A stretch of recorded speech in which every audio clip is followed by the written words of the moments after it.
రాజశేఖర్ గారు. సో ఏంటి సార్ మాకు ఇలాంటివి చేశారు స్టూడియో. మీకు చాలా మంచి పేరు ఉంది యాక్చువల్గా. అంటే మీరు మొత్తం ఇంటర్వ్యూ చూస్తే కనుక చాలా సాఫ్ట్గా వెళ్తుంది, చాలా సాఫ్ట్ కూడా అందరు నాకు ఫిగర్స్తో అనలైజ్ చేసుకుంటా చక్కగా అని చెప్తున్నా. చెప్పుకుంటే అక్కడ దీని వెనకాల కొన్ని సంఘటనలు, అంటే గత ఇంటర్వ్యూస్లో నేను మాట్లాడుతున్నప్పుడు జనసేన అధికార ప్రతినిధులు అనొచ్చు, లేదా ఒక అధికార ప్రతినిధి ఎస్పెషల్లీ సమాధానం చెప్పలేని సమయంలో నా కొడుకు అనే పదం వాడటం అనేది వివేక్ బాబు అనే వ్యక్తి 2-3 సందర్భాల్లో జరిగింది. మిమ్మల్ని అన్నాడా? నన్ను వేరే ఛానల్స్లో మాట్లాడుతున్నాగా ఒకానొక దశలో వారాహి వచ్చి 370 రోజులు అయింది, తిరిగింది 15 రోజులే అని నేను చెప్తే ఓరి నా గుడ్డి నా కొడక అంటూ ఏదో ఒక వీడియో చూపెట్టే ప్రయత్నం చేశాడు. ఆ తర్వాత నేను 2 సార్లు అన్నాడు ఆ మాట. అన్న తర్వాత నేను ఒక బూత్ మాట మాట్లాడి వాళ్ళ తల్లిని కూడా అనాల్సిన పరిస్థితి ఏర్పడింది, తప్పనిసరి పరిస్థితి. పదే నా కొడక అంటే ఆ తర్వాత మా ఇంట్లో వాళ్ళు ఏంటి, నువ్వు భాష ఏంటి, నువ్వు మాట్లాడేది ఏంటి, వాళ్ళ తల్లి ఏం చేసింది అని మా ఇంట్లో వాళ్ళు అంటున్నారు. సో నేను అప్పుడు ఒక స్టాండ్ తీసుకున్నాను, ఇంట్లో వాళ్ళని దూషించకూడదు. ఈ సందర్భం అంటూ మళ్ళీ వస్తే ఆ పెయిన్ ఏంటో వాళ్ళ నాయకులను తిడితే వీళ్ళకి అర్థం కావాలి. వాళ్ళ నాయకులని తిడితే ఈ పదము వాళ్ళకి రెస్పాన్స్ ఎట్లా ఉంటుంది అంటే, టీవీ షోలో అనలిస్టులని ఇష్టం వచ్చిన పదజాలం వాడుతుంటే ఆ పార్టీ అధిష్టానం నోరు మూసుకోకుండా చూస్తూ ఉంటే వాళ్ళకి ఏదో గుణపాఠం చెప్పాలని ఆ నెల క్రితం 20 రోజులు అంటుంది అది. అప్పుడు అనుకున్నా, నేను మైండ్లో ఫిక్స్ అయ్యాను. మైండ్లో అప్పుడు అనుకున్నా ఈ సందర్భం ఏమైనా వస్తే వీళ్ళకి చెప్పాలి, వాళ్ళ నాయకులకి ఆ పదం వాడి ఇలా వాడకూడదు కదా అని చెప్పాలి అనేది.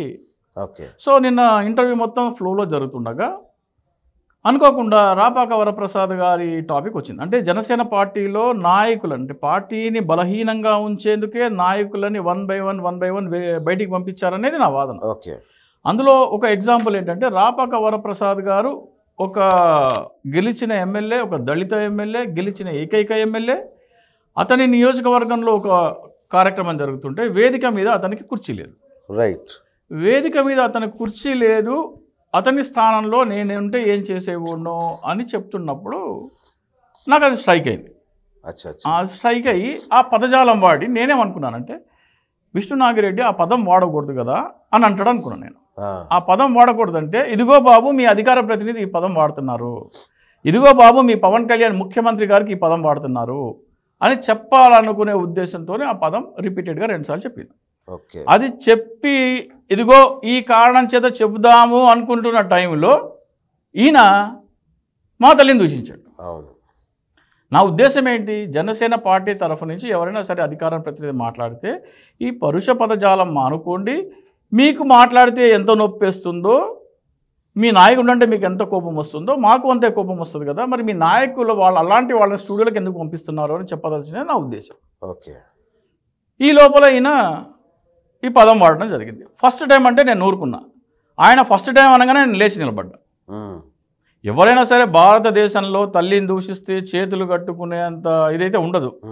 అంటే మరి తల్లిని దూషించిన, స్టూడియోలో కూర్చోబెట్టి తల్లిని దూషించిన, ఆలింగనాలు చేసుకునే పవన్ కళ్యాణ్ సంగతి అయితే మనకు తెలియదు, కానీ మనకైతే అంత ఇది లేదు. సో ఏ క్వశ్చన్ ఆలోచన కానీ ఇది కానీ లేదు. ఆ పదం అతను వాడకపోతే ఈ పదజాలము మీకు ఎంత బాధ కలిగిస్తుందో మాకు వాడితే కూడా అంతే బాధ కలుగుతుంది అని చెప్పడమే నా ఉద్దేశం, ఆ పదం వాడటం ఒక ఉద్దేశం.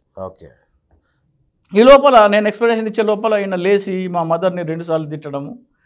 మదర్ని తిడితే ఆంధ్రప్రదేశ్ భారతదేశంలో ఎవడైనా సరే చిన్న పిల్లోడు కూడా ఎవడు ఊరుకోడు, అది తల్లికి ఇచ్చే గౌరవం అది.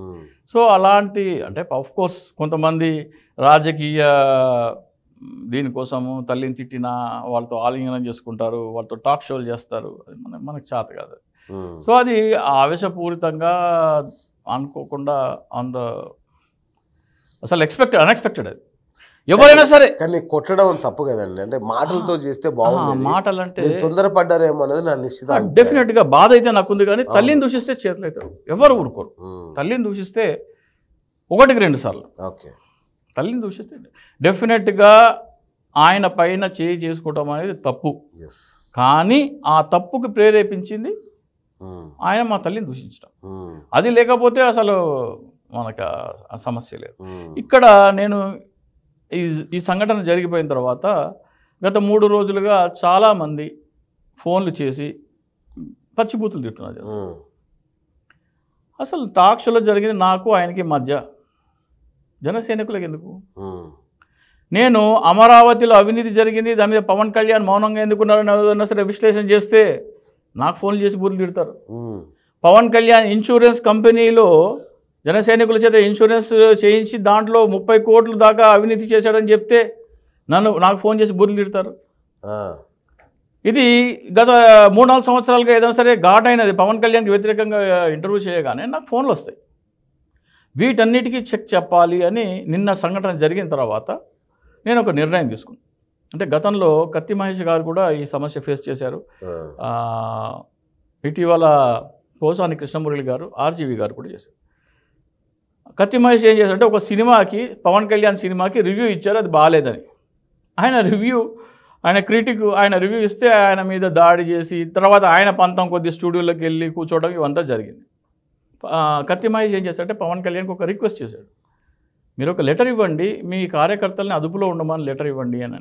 పవన్ కళ్యాణ్ దాన్ని బేఖాతరు చేశాడు. కాబట్టి అది అంత స్ప్రెడ్ అవుతూ పోయింది. పోసాని కృష్ణమురళి కూడా పవన్ కళ్యాణ్ ఏదో అమ్మాయిల గురించి, అమ్మాయిలని నేను ఇది చేస్తానంటే ఆయన వచ్చి ఒక పంజాబీ యాక్టర్స్కి అన్యాయం జరిగింది, నువ్వు న్యాయం చేస్తావా అని ఆయన ప్రెస్ మీట్ పెట్టారు. తప్పే ఉంది. సో నేను వెళ్ళి పవన్ కళ్యాణ్తో అమ్మాయి పేరు చెప్తాను, ఆమెకు న్యాయం చేస్తావా అని అన్నారు పోసాని కృష్ణమురళి గారు. పవన్ కళ్యాణ్కి వెళ్ళి ఆయన చెప్పినప్పుడు, ఆయన విన్నప్పుడు సంగతి. ఈ ఫోన్లు చేసి వేధించడం అనేది ఆయన కూడా వచ్చి బర్స్ట్ అయ్యారు. నేను కూడా 3 రోజులు చూశాను. ఇది వ్యక్తి పూజ మానసిక రోగం అనే సెలబ్రిటీ వర్షిప్ సిండ్రోమ్ ఉంటారు సైకియాట్రిస్ట్ పరిభాషలో. ఉదాహరణకి మీ టీచర్ ఉన్నారు, లెక్చరర్ ఉన్నారు, మీకు వాళ్ళు చదువు చెప్తేనే మీరు ఒక స్థాయికి వచ్చి ఉద్యోగాలు చేసుకొని, సాఫ్ట్వేర్ ఉద్యోగాలు కానీ ఏదైనా మంచి ఉన్నత స్థాయికి వచ్చి మీకు తగ్గట్టు ఉద్యోగాలు చేసుకుంటున్నారు. ఆ టీచర్ని ఎవరైనా తిడితే మీరు స్పందిస్తారా? మీకు ఇంట్లో ఎవరికైనా సరే పెద్ద డిసీజ్ వచ్చి వాళ్ళ ప్రాణాలు కాపాడితే డాక్టర్ ఎవరైనా సరే వెళ్ళి ఆ డాక్టర్ని ఎవరైనా తిడితే వెళ్ళి మీరు స్పందిస్తారా? మా డాక్టర్ ఎందుకు తిడుతున్నామని, మా టీచర్ని ఎందుకు తిడుతున్నామని, మా లెక్చర్ని ఎందుకు తిడుతామని స్పందించారు కదా. ఒక సినిమా యాక్టర్, ఆయనకి మీకు సంబంధమే లేదు, ఆయన ఎవరో విమర్శిస్తే, తిడితే కూడా కాదు, విమర్శిస్తే వాని మీద ఎందుకు దాడి చేస్తారు మీరు? వాళ్ళని కట్టడి ఎందుకు చేయరు? సో దీనికి నేను ఒక సొల్యూషన్ ఇవాళ మార్నింగ్, నిన్న మిడ్ నైట్ నాకు 2 o'clock ఒక ఫోన్ వచ్చి బండ బూతులు తిడుతుంటే ఒకరికి నేను ఇంకా దీనికి చెక్ పెట్టాలని చెప్పేసి ఒక వీడియో చేశాను. ఓకే, ఇక పైన ఎవరైనా సరే నాకు ఫోన్ చేసి నన్ను తిడితే, పవన్ కళ్యాణ్ అయితే ఎట్లా వాళ్ళని కట్టడి చేయట్లేదు, ఆ ఆడియో ఇప్పుడు ఆటోమేటిక్ రికార్డింగ్ ఉంది అన్ని ఫోన్స్లో, ఆ రికార్డింగ్ ప్లే చేసి డేట్ టైం ఈ ఫోన్ నెంబర్ నుంచి ఇది వచ్చింది, ఆ ఆడియో మొత్తం ప్లే చేసి అవే తిట్లు నేను పవన్ కళ్యాణ్ని తిడతానని చెప్పి నేను నైట్ ఒక వీడియో చేయడం జరిగింది. ఓకే, అధికార ప్రతినిధులు ఎవరైనా సరే లైన్ దాటి మాట్లాడితే నేను పవన్ కళ్యాణ్ని తిడతాను, మిమ్మల్ని తిట్టాను, మీ ఇంట్లో వాళ్ళని తిట్టాను, నేను మిమ్మల్ని ఆ స్థానంలో కూర్చోబెట్టిన వ్యక్తిని తిడతాను. నేను నాకు ఫోన్లు చేసేవారు కూడా మీకు ఎవరంటే అభిమానమో, ఎవరిని చూసుకొని మీరు వ్యక్తి పూజ మానసిక రోగం అంటే యాక్చువల్లీ సైకియాట్రిస్ట్ దగ్గరికి ట్రీట్మెంట్ తీసుకోవాల్సిన రోగం అది, మీరు అలా చేస్తున్నారో మిమ్మల్ని కట్టడి చేయట్లేదు అతను, నేను ఈ ట్రీట్మెంట్ ఇస్తానంటే ఆ వీడియో పెట్టిన తర్వాత ఒక్క ఫోన్ కాల్ రాలేను, సైలెన్స్. ఓకే, సో ఇది నేను ఎంచుకున్న పరిష్కారంగా చూస్తున్నాను. అంటే విష్ణు నాగిరెడ్డి కూడా నేను రాపాక వరప్రసాద్ ప్లేస్లో ఏముంటే ఏం చేసేవాడినో నేను చెప్తున్నా, ఆ పదం వాడా నేను, నువ్వు ఆ పదం ఎందుకు వాడుతున్నావు అని అంటే ఫస్ట్ టైం అన్నాడు ఆయన. ఫస్ట్ టైం ఏంటండి అబ్యూజివ్ లాంగ్వేజ్ అన్నాడు. నేను బరాబర్ వాడతా, ఎందుకు వాడతానో నేను చెప్పబోతున్నా. ఓకే, బరాబర్ అబ్యూజివ్ లాంగ్వేజ్ వాడతాను. ఎందుకు వాడతానంటే మీ పార్టీ అధికార ప్రతినిధి నా మీద వాడుతున్నాడు, పవన్ కళ్యాణ్ ముఖ్యమంత్రి మీద వాడుతున్నాడు, తప్పేంటి అని అడగాలనేది నా ఇంటెన్షన్ అది. ఈ లోపల ఆయన లేచి ఒక బూతు మాట ఆయన బూతు మాట మాట్లాడిన తర్వాత కూడా నేను లేచి నిలబడ్డా. అది స్పాంటేనియస్ రియాక్షన్. తల్లిని తిడితే ఎవడో అంటాడు, స్పాంటేషన్ రియాక్షన్. రెండోసారి లేచి నిలబడితే ఆటోమేటిక్గా వితౌట్ మన ఉద్దేశపూర్వకం కాదు, అది టోటలీ రిఫ్లెక్స్ లాగా వెళ్ళిపోయింది అది. Okay okay. సో అది అలా జరిగింది. అయితే అది జరిగిన తర్వాత ఆయన 2-3 మాటలు మాట్లాడినాడు. అది మాత్రం కాలు చెయ్యి తీయించేస్తా అన్నాడు.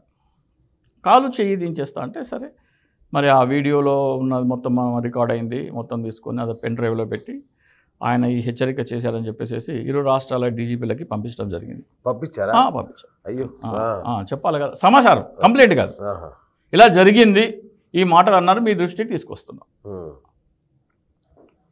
సో అది ఒకటి జరిగింది. నిన్న ఇంకో మాట అన్నాడు ఆయన, ఈయనకి బైక్ ఉందా సైకిల్ ఉందా అది కూడా తెలియదు, బైకు సైకిల్ మీద లేదు, ఈయన స్తోమత ఏంటి అని అన్నాడు.